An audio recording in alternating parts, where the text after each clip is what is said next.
Hello student, welcome to our YouTube channel. আজকে আমরা WCS এর একটা পার্ট দেখে নিচ্ছি।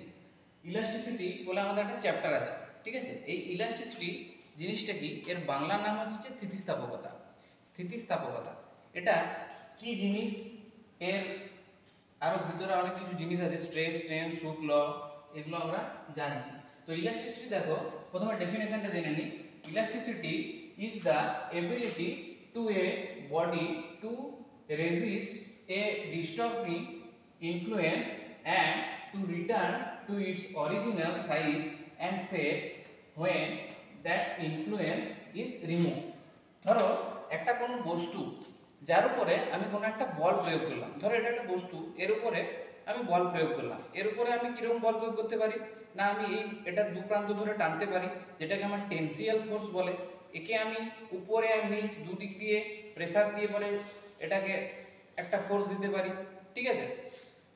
এরকম ফোর্স আছে, বিভিন্ন রকমের ফোর্স। ধরো আমি কোনো একটা বডিতে প্রয়োগ করছি, প্রয়োগ করার পরে যখন আমি ওই ফোর্সটা ছেড়ে দিচ্ছি, ওই বডি থেকে রিমুভ করে দিচ্ছি, তখন যদি ও তার অরিজিনাল শেপে, ধরো এটাকে আমি টানলাম, টানার পরে এর নিশ্চয়ই আকার বা আয়তনে কিছু একটা পরিবর্তন হয়ে যাবে।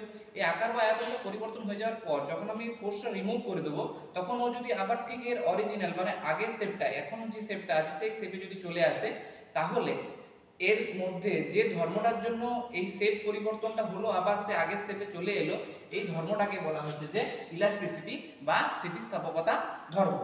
যেমন ধরো এই গার্ডারটা, এই গার্ডারটা যদি আমরা এখন টেনসিয়াল স্ট্রেস দিই, মানে টেনসিয়াল ফোর্স যদি প্রয়োগ করি, তাহলে কি হচ্ছে না, এই দেখো আকারটা এর প্রথমে শেপ এরকম, একে যখনই ফোর্স দিলাম তখনই কি হয়ে গেল না, এর দেখো আয়তনের একটা বিকৃতি ঘটলো। এই বিকৃতিটা আবার যখন ফোর্সটা আমি ছেড়ে দিচ্ছি, দেখো রিমুভ করে দিচ্ছি, তখন এই দেখো আবার ঠিক আগের অবস্থায় চলে আসছে।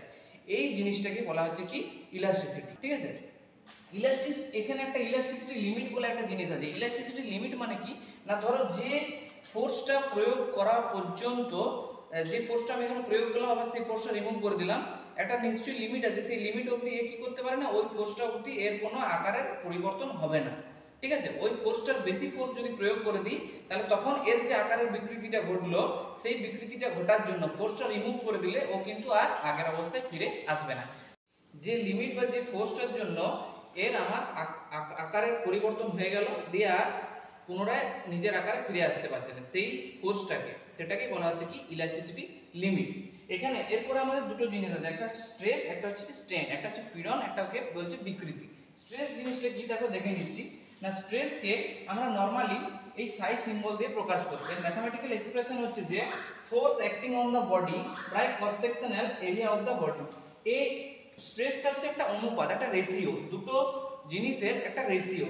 এর যে ইউনিটটা কি হয়, স্ট্রেসের ইউনিটকে বলা হচ্ছে নিউটন পার মিটার স্কয়ার অথবা পাস্কেল। পি সাফিক্স এ দিয়েও এটাকে প্রকাশ করতে পারি, অথবা নিউটন পার মিটার স্কয়ার দিয়েও এটা আমরা একক ডিফাইন করতে পারি।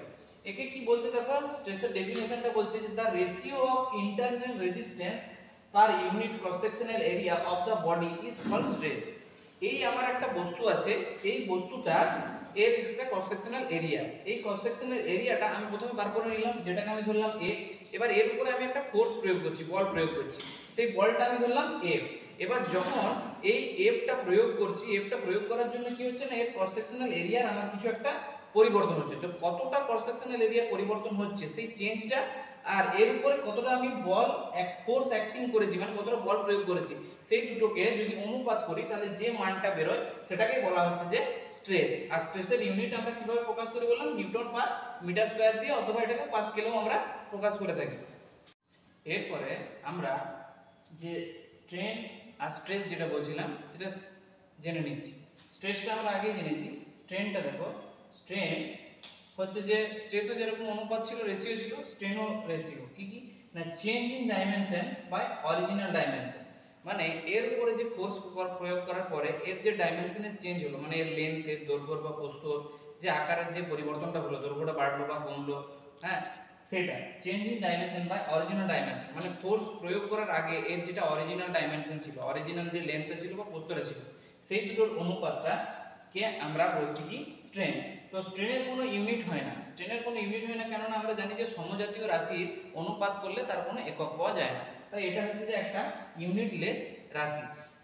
এমসিকিউ এর জন্য এটা একটা খুবই গুরুত্বপূর্ণ কোশ্চেন যে একটা স্ট্রেনের ইউনিট কি, না স্ট্রেনের কোনো ইউনিট হয় না, বা এরকমও দিতে পারে যে একটা ইউনিটহীন রাশির নাম বল, তাহলে তুমি বলতে পারো যে স্ট্রেন।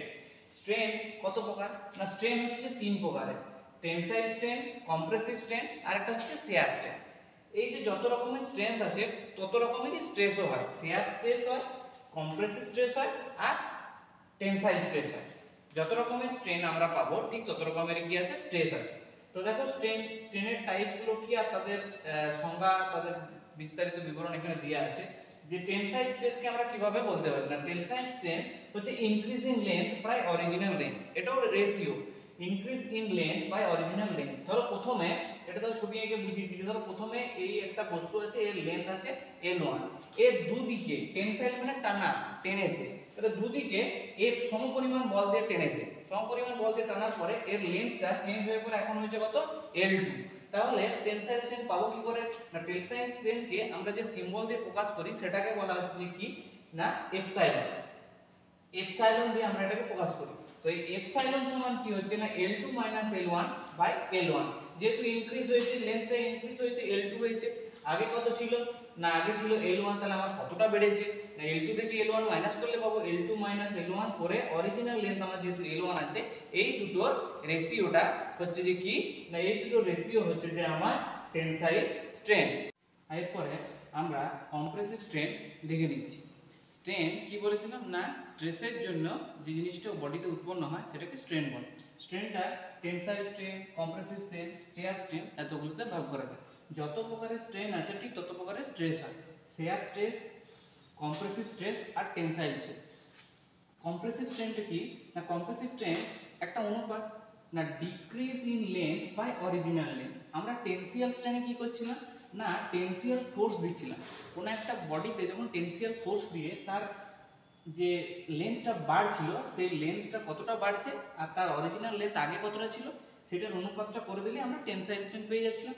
এখানে আমরা কি করছি, ধরো এটা যদি বডি হয়, এই বডিটাকে আমি আগে টেনসাইল দিয়ে টানছিলাম, এখন কম্প্রেস করছি মানে চাপছি, দুদিকে সমান পরিমাণ বল দিয়ে বা ফোর্স দিয়ে আমি এটাকে চাপছি। তাহলে কি হবে, না এর লেন্থটা ছোট হয়ে যাবে আর এর প্রস্থচ্ছেদের দিকে বড় হয়ে যাবে। তাহলে লেন্থের দিকে যদি ছোট হয়ে যায় তাহলে কি হচ্ছে, না ডিক্রিজ হবে লেন্থটা। তাহলে decrease in length by original length, এর আগে যে লেন্থটা ছিল এই দুটোর যে অনুপাত করলে যে জিনিসটা পাবো, যে রেশিওটা পাবো সেটাকে আমরা কি বলছি, কম্প্রেসিভ স্ট্রেন। দেখো ছবিটাতে এখানে প্রথমে আমার একটা দৈর্ঘ্য আছে L1, তারপরে সেখানে কম্প্রেসিভ ফোর্স দেওয়া হয়েছে P দিয়ে, দুদিকে কম্প্রেসিভ ফোর্স দেওয়া হয়েছে, তারপরে তার এখন অরিজিনাল আগে ছিল L1, এখন পরিবর্তিত হয়ে দৈর্ঘ্য হয়েছে কত, L2। তাহলে কম্প্রেসিভ স্ট্রেন বার করব কি করে, না L1 থেকে L2 মাইনাস করে যেটা বেরোচ্ছে সেটা আর L1 এর যে অনুপাতটা সেটা হচ্ছে কম্প্রেসিভ স্ট্রেন। এবার কম্প্রেসিভ স্ট্রেন বাদ দিয়ে কম্প্রেসিভ স্ট্রেনকে আমরা এপসাইলন দিয়ে প্রকাশ করি। এরপরে হচ্ছে শিয়ার স্ট্রেন। শিয়ার স্ট্রেনটা কি, না শিয়ার স্ট্রেসের জন্য কোনো একটা বডিতে যে স্ট্রেনটা উৎপন্ন হয় সেই স্ট্রেনটাকে কি বলছে, শিয়ার স্ট্রেন। শিয়ার স্ট্রেনের ফর্মুলা দেখো, ম্যাথমেটিক্যাল এক্সপ্রেশন হচ্ছে ডিফর্মেশন বাই অরিজিনাল লেন্থ। দেখো এখানে একটা বডি আছে, যে বডিটাতে আমি দুদিকে সমান ফোর্স প্রয়োগ করেছি, তার ফলে কি হয়েছে, না আমার এর যে স্ট্রেনটা এটা মাঝ বরাবর চলে এসেছে। তাহলে ডিফর্মেশন কি হয়েছে, না বডিটা আগে অন্যরকম ছিল, এখন ফোর্সটা শেয়ার হয়ে যাওয়ার জন্য এর কি পরিবর্তন হলো, আগে কি ছিল অরিজিনাল লেন্থের সাথে, এখন ডিফর্মেশন হয়ে তার কতটা পরিবর্তন হয়েছে সেই দুটোর অনুপাত করে দিলে শিয়ার স্ট্রেন পেয়ে যাবো। শিয়ার স্ট্রেনকে আমরা ফাই দিয়ে প্রকাশ করি। তো আজকের ভিডিওটা আমাদের যে ইলাস্টিসিটি সম্পর্কে স্ট্রেস আর স্ট্রেনের যে ভিডিওটা ছিল সেটা আমরা এখানে শেষ করছি। এর পরবর্তীতে আমরা স্ট্রেস স্ট্রেনের যে গ্রাফটা হয় সেটা, তারপরে পয়জন রেশিও, হুকস ল, এগুলো পরবর্তী ভিডিওতে দেখব। এই ভিডিওটাতে তোমাদের যদি কিছু অসুবিধা থাকে তোমরা অবশ্যই কমেন্টে জানাবে।